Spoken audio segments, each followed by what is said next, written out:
Alrighty. Good morning. This morning we're going to be talking about the three parts of the effective selection process, and specifically we're going to be talking about the importance of reference checks. So Noelle and I were talking this morning, actually it was Christine and I were talking this morning, and it's not the most compelling topic that you could think about, is how important it is to check references. But in the world that I live in, most people just don't even bother checking references anymore because they believe they're not going to get any feedback. If you call HR, you're going to get, well, all we can tell you is when they started, when they left, and maybe whether they're rehireable. Years ago, you could get, how much money they made. They won't even say that anymore. There's so much sensitivity at the corporate level that HR is almost worthless when it comes to getting feedback. So when we're talking about the effective selection process, there's three parts. The interview is extremely important. You should have a structured interview process, just to review. So if you're, for certain positions, maybe it's a two-step process. For more critical positions, it should be at least a three-step process. But you want to ask every candidate the exact same questions. Take very diligent notes so that you can compare their responses after the fact. If you try to do everything from memory, if you try to do everything from your gut, the probability of errors and making a bad decision is going to go up. All right. After you've interviewed and you've called down your finalists, you want to do an assessment. There's a lot of good assessments out there. I use Target Training International's DISC assessment almost exclusively, and it's a very effective, affordable, simple to use assessment. But what it does when you structure your interview, when you bring about a valid assessment, is it brings objectivity to your hiring process.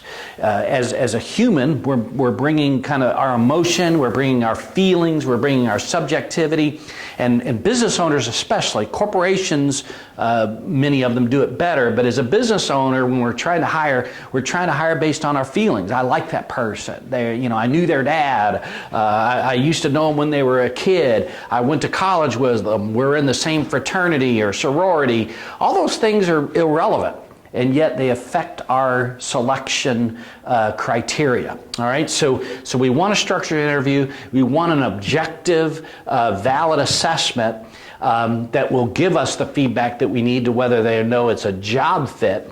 But finally, we want to do a reference check. And this is the simplest thing to do that in terms of time taken to do it will maybe bring the best, most beneficial reward. So that's what we're going to spend a few minutes talking about today. So here's what I've learned over the last 12 years, 13 years of doing this as a company, recruiting for clients, and then 15 years before that doing it as a corporate manager, is number one, I ask my candidates for at least 3 to 5 boss references. And that sounds pretty standard.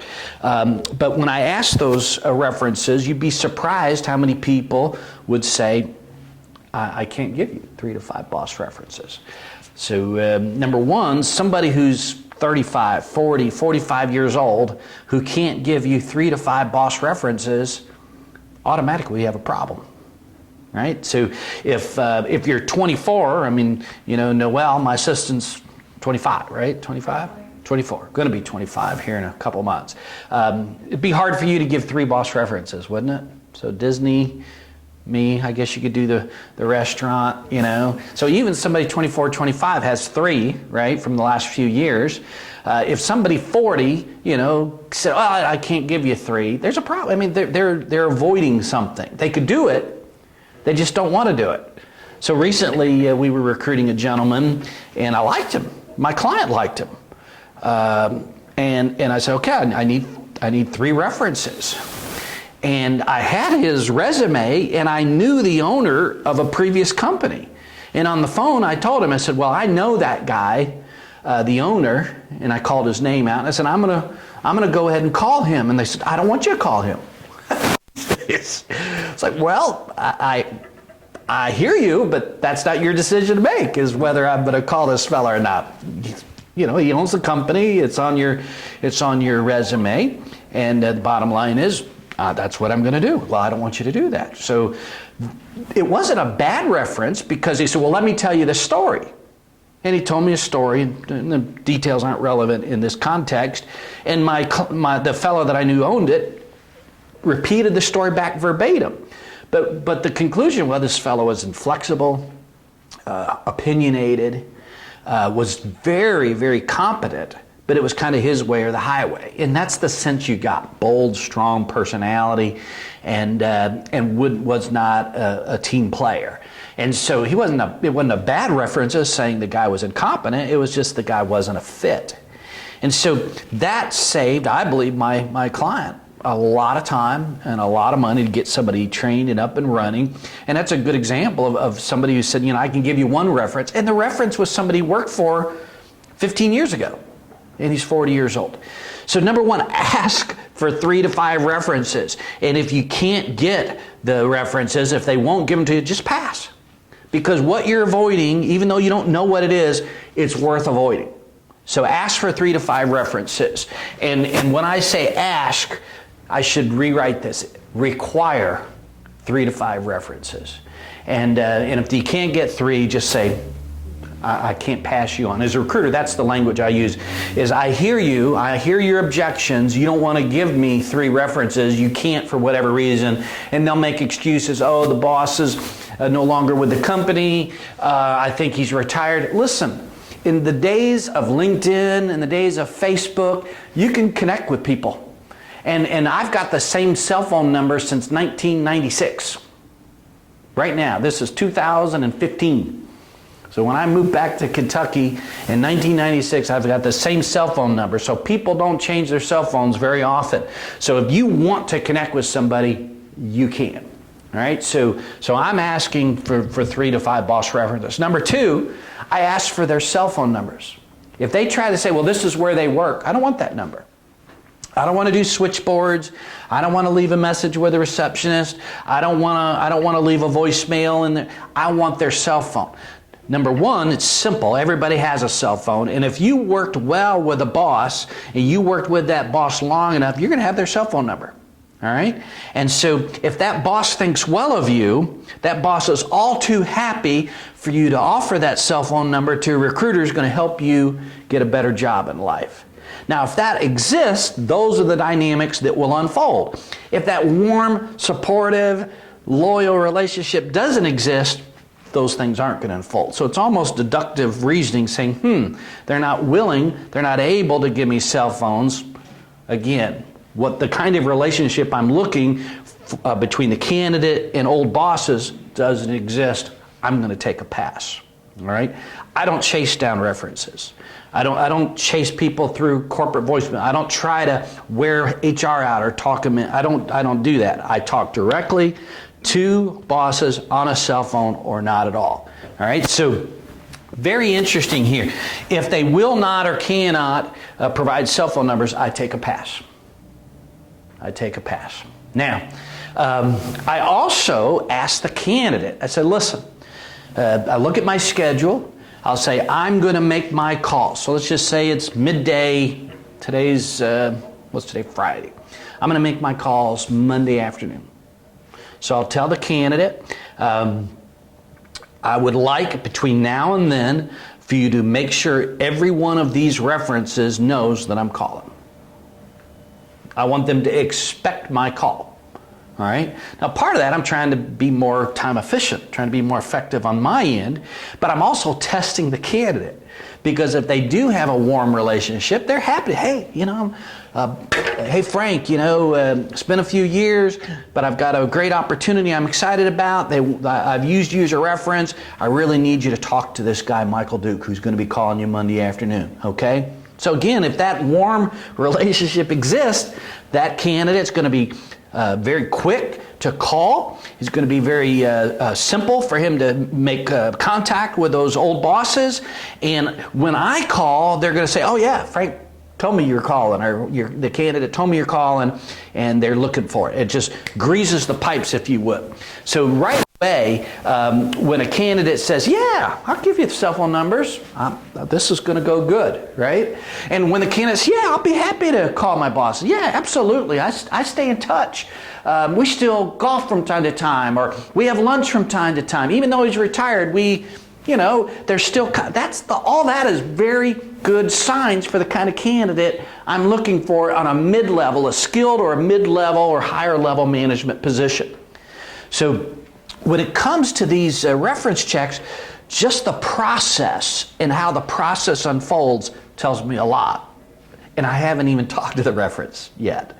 So the reaction on the part of the candidate tells me very positive things. Now, when I look at this point here, ask the candidate to prep how quickly the calls are returned. Many times I'll have 2-3 candidates I'm working, and I'm doing reference checks, and I'll make phone calls first thing in the morning. Good references call back quickly. And it's tough because I'm on the phone and they may call back while I'm on the phone with another call. But even without talking to them, I know I've already made, that's a good reference because they've called me back within an hour. They've called me back within 90 minutes, 2 hours. When I'm having to pursue references for days, because what I'll do is I'll try maybe 3 times over the course of 3 to 5 days, and then I'll call the candidate and say, this guy's not calling me back. Did you contact him? Does he know you're trying to get a job? Does he know his reference is critical to you getting this job? Right? I'm putting pressure on the candidate. Please contact this person and have him call me. Now, occasionally I hear, yeah, I've contacted him. I got an email back. He's overseas. So we can do Skype or, FaceTime or something like that. So there's ways to, because a lot of times the time difference is crazy, 8 hours, 10 hours, whatever. So sometimes there's obstacles, but I'm putting the pressure on the candidate to produce and move this reference check back to me. But quick phone calls or calls that are returned quickly really make me optimistic that this is a good candidate and I'm going to get a good reference check. All right, so we're not going to call HR, and I'm not saying not. If it's a lower level position, I may call HR just to check factual aspects of their resume. I may. To be honest with you, I almost never do. Because when they started and when they finished is really not relevant to me. I really don't care.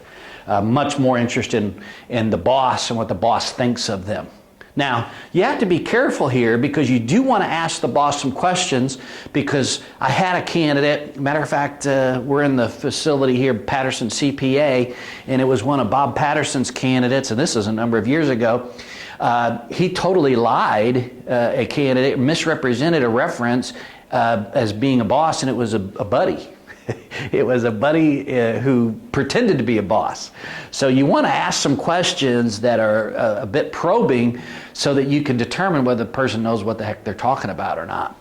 All right, so require the cell phone numbers, ask the candidate to prep the calls, and pay attention to how quickly the calls are returned. And the flip side is, if they're not returned and you're having to pursue the calls to get them answered, I can almost always assume, I'm going to say 70-80% of the time, it's not a good reference. I even had one lady after 2 or 3 attempts say, listen, I'm a little surprised this guy gave me your name or my name. It's like, you've tried 3 times, so I guess I'm going to talk to you, but, I'm not going to say much about it. I'm just going to tell you I'm really surprised that he gave you my name. That's enough, right? That's enough said. And as we took a pass. You don't have to know a bunch of details other than if an old boss is going to, kind of have that attitude, you probably ought to take a pass. All right, so unreturned calls tell a story. Now I want to focus on what do you do when you get on the phone. And again, I try to make it conversational. I know a lot of companies have a big, long questionnaire they ask folks. I have found that if you just engage the person in conversation and don't ask yes or no questions, ask open-ended questions. So I'll say something like, tell me about the candidate. Describe them as a person first. Describe them as a person.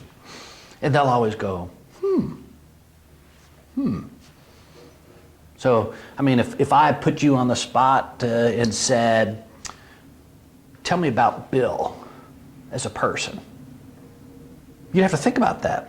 I mean, it's not like you're worried about what you're going to say, but you'd have to think about it, and then you'd formulate your thoughts. Now, the beauty of that is, if I said, is Bill a good person, what would you say? Well, Yeah, right? But if I said, tell me about, describe him, what are his more outstanding attributes? You'd reflect. And what happens when you ask people questions that require thoughts in the moment, you tend to get more honest, truthful responses. If I just said, is he a good guy? Was he a good employee? Absolutely, yes. That's an easy answer. It requires no thought at all. It would require more thought to say no. And most people who are going to respond to my call are not going to say no. They're going to say something positive. So I'm going to ask that kind of question. As a person first, tell me about their temperament, their personality. What was it like to have them on their team? And so I'm going to listen. I'm taking notes the whole time. And I'll even say, listen, the reason you're hearing silence is because I'm writing down everything that you're saying. And then I'll say, well, let's talk about their work behavior. How would you describe their work ethic? How would you describe the manner in which they interacted with a team? And again, it's all very open-ended. So I'm curious, I'm interested to how they're going to describe this person. I have this sense, if it's a salesperson, what kind of things am I wanting them to say if it's a salesperson? Well, they're outgoing, they're very people-oriented. Yeah.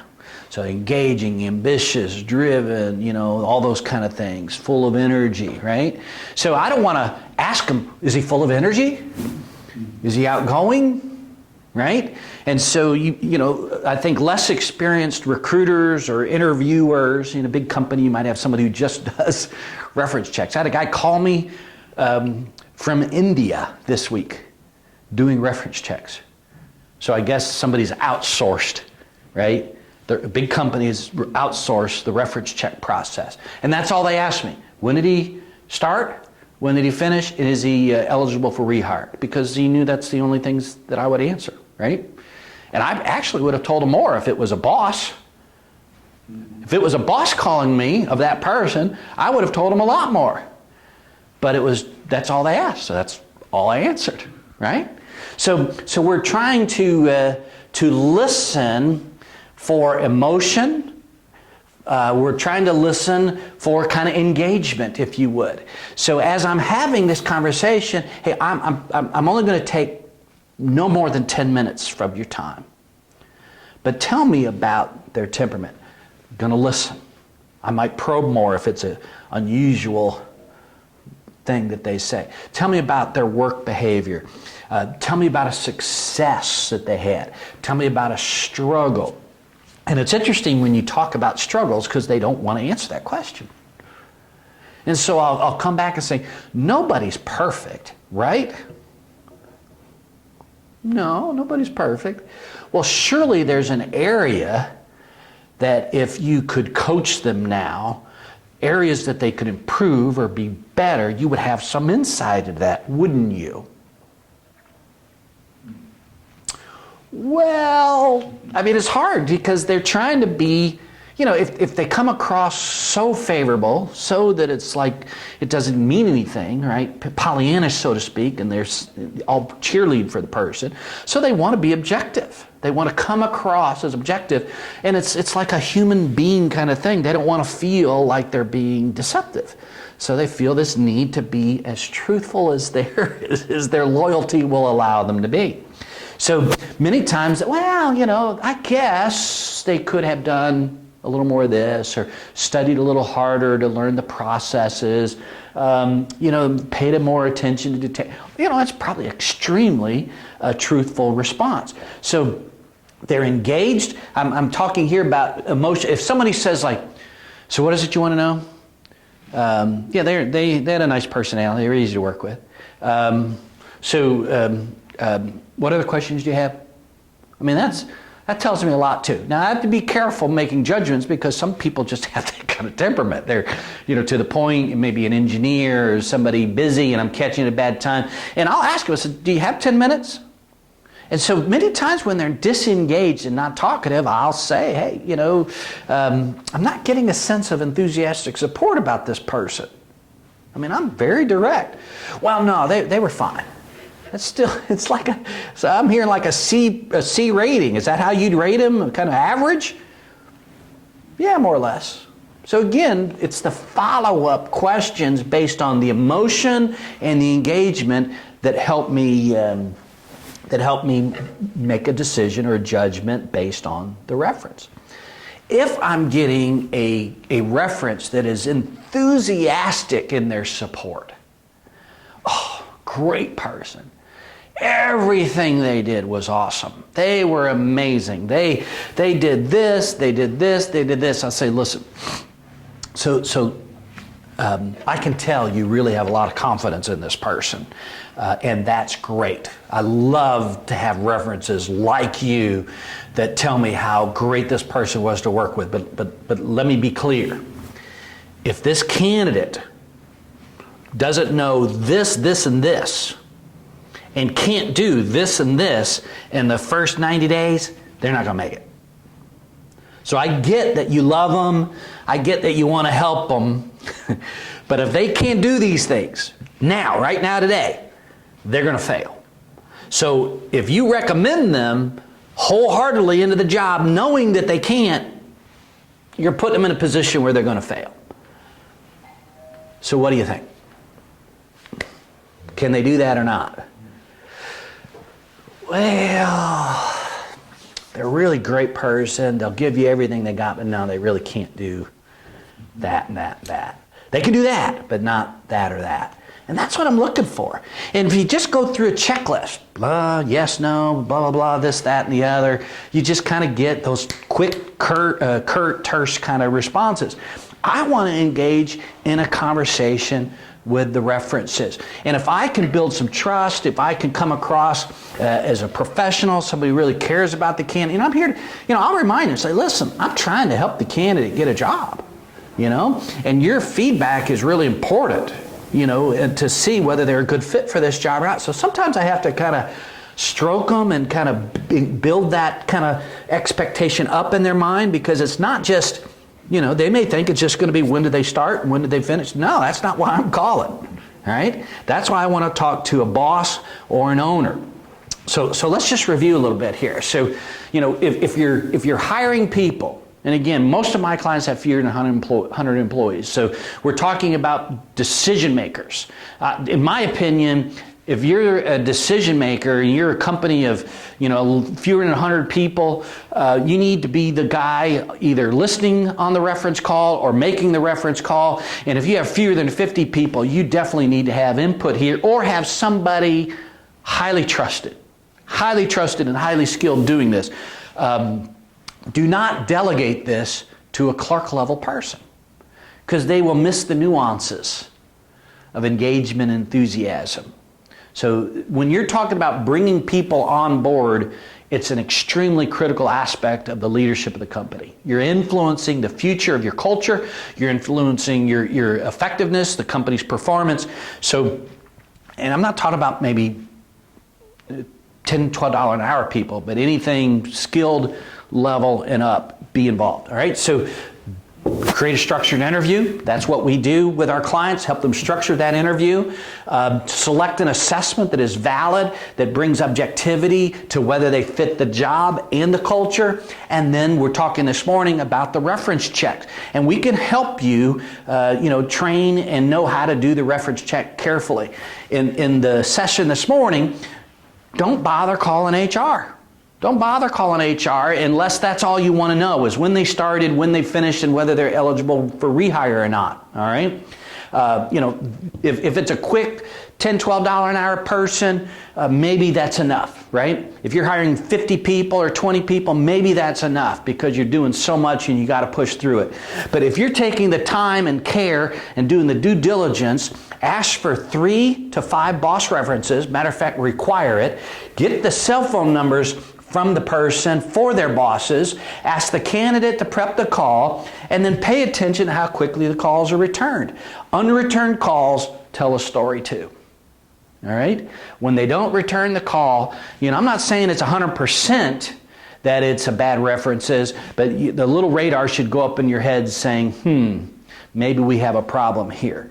So finally, when you're on the call, ask open-ended questions and listen for emotion. If they're enthusiastic and positive, just that alone tells you a story. But don't let that go, because they might just really like the person, and they may not be listening closely to your job requirements as to whether they're skilled and capable of doing that position. They may be just recommending the person.